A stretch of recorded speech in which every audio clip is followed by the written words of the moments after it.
तो दोस्तों, क्या आपको पता है कि रतन टाटा जी ने शादी क्यों नहीं की थी? वो जिंदगी भर कुंवारे क्यों थे? नमस्कार दोस्तों, मेरा नाम शिवम सिंह है और आज की वीडियो में हम बात करेंगे सर रतन टाटा जी के बारे में।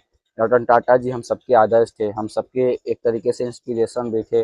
उन्होंने वो इस बात के जीते जागते सबूत थे कि हम सिर्फ आर्मी में रह के देशभक्ति नहीं कर सकते, हम अपने अपने प्रोफेशन में रह के भी देशभक्ति निभा सकते हैं, देशभक्ति कर सकते हैं और अपने देश के बारे में अच्छा सोच सकते हैं, अपने देश को आगे बढ़ाने में अपना योगदान दे सकते हैं। इन सब चीज़ों के जीते जागते सबूत थे हम, जिन्हें कहते हैं ना लिविंग लेजेंड। तो लिविंग लेजेंड थे हमारे सर रतन टाटा जी। तो दोस्तों, चलिए हम बात करते हैं आज सर रतन टाटा जी के बारे में। दोस्तों, आपको पता है कि रतन टाटा जी ने शादी क्यों नहीं की थी? वो जिंदगी भर कुंवारे क्यों थे? दोस्तों, रतन टाटा जी को प्यार हुआ था जब वो कॉलेज के टाइम में थे।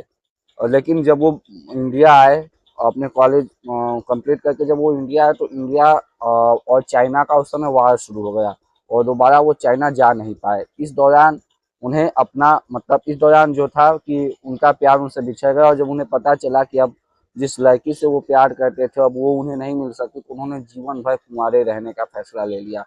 ये एक सच्चे प्रेम कहानी के जीते जागते सबूत थे कि अगर हमें अपनी मनपसंद लड़की नहीं मिली तो हम शादी ही नहीं करेंगे जीवन भर।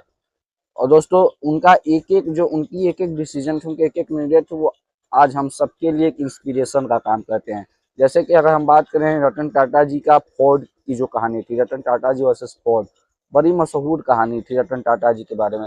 रतन टाटा जी 1999 में गए थे फोर्ड के मालिक से मिलने और उन्होंने रिक्वेस्ट की थी कि उनकी जो कंपनी है इंडिका, उसे फोर्ड खरीद ले, ताकि क्योंकि उनका जो कंपनी इंडिका थी उसका सेल उतना अच्छा नहीं हो रहा था, वो उतना अच्छा ग्रोथ नहीं कर पा रही थी।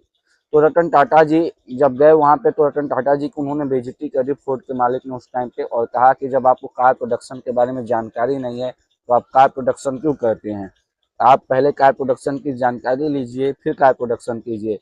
लेकिन दोस्तों, समय का पहिया हमेशा घूमता है, हमेशा किसी एक के साथ, हमेशा सदैव किसी एक का नहीं रहता है। समय का चक्र घूमा 1999 से जब हम साल 2008 में आते हैं तो उस समय पे फोर्ड बैंकरप्ट हो गया और फोर्ड को अपनी दो कंपनियां बेचनी पड़ी। वो दो कंपनियां थी लैंड रोवर और एक थी जैगुआर। और उन दो कंपनियां को खरीदने वाले कौन थे? हमारे सर रतन टाटा जी। रतन टाटा जी इस चीज़ की परवाह नहीं करते थे कोई तीसरा आदमी क्या बोल रहा है। रतन टाटा जी जीते जागते सबूत थे कि उन्होंने उनका एक श्लोक था, उनकी एक जो इंस्पिरेशनल थॉट थी वो बहुत क्लियर थी और हम सबको प्रेरित भी करती हैं। रतन टाटा जी कहा करते थे कि मैं सही फैसले लेने में विश्वास नहीं रखता, मैं पहले फैसला ले लेता हूँ फिर उसे सही साबित करके दिखाता हूँ। दोस्तों, जब उन्होंने जैगुआर खरीदी, जब उन्होंने लैंड रोवर खरीदी, तो लोगों ने कहा कि बर्बाद हो जाएंगे रतन टाटा, ये तो वो कंपनियां हैं जो बैंकरप्ट है, इन्हें इतना पैसा देके क्यों खरीद रहे हैं? लेकिन दोस्तों, आपको पता होना चाहिए कि आज की डेट में जो जैगुआर है, जो लैंड रोवर है, वो रतन टाटा और टाटा कंपनी को सबसे ज़्यादा बेनिफिट देने वाली कंपनियां उन्होंने बनाई। एक ऐसी कंपनी जो बैंकरप्ट थी उससे हट मतलब जमीन से उठा के आसमान पे पहुंचा दिया। और ये फोर्ड के मालिक के मुंह पे तमाचा था कि उन्होंने जो रतन टाटा जी के बारे में कहा था कि कार प्रोडक्शन की आपको जानकारी नहीं है तो आप क्यों करते हैं। और दोस्तों, उनका पूरा जीवन ही हम सबके लिए इंस्पिरेशन था, वो हम सबके लिए एक आदर्श हमेशा से थे, हमेशा से रहेंगे। बहुत सारे आए, बहुत सारे बिजनेसमैन आए, बहुत सारे बिजनेसमैन आगे आएंगे भी, लेकिन कोई भी रतन टाटा जी की जगह नहीं ले पाएगा। जो देशभक्ति की भावना उनमें थी वो और किसी में दिखाई नहीं पड़ती है।